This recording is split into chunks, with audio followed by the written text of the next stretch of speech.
Keçmə, qabağımı kəsmə. Böyləsə 4 dənə çıxar. Cəhdlər nə zaman almışsın? Nə zaman? Sən gətirəcək 7-dən 6-dan.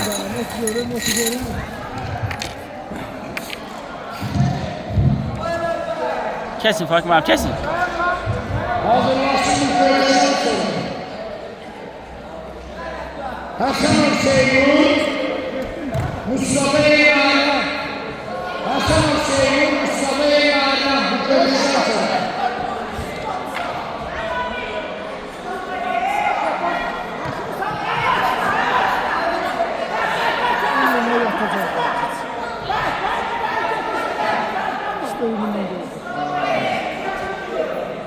Axıra qədər eləmək lazımdır.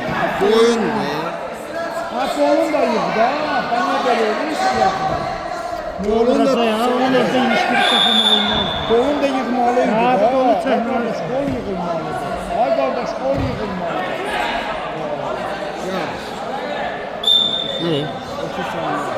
Bu görüşten sonra Hasan Hüseyin'in Mustafa Eyvallah.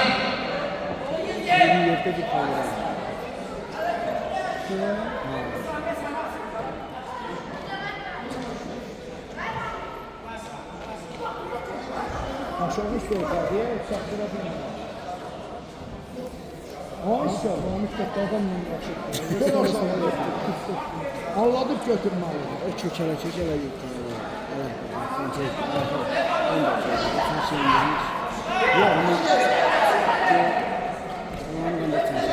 Çok sağ olun. Axıra kimi elə?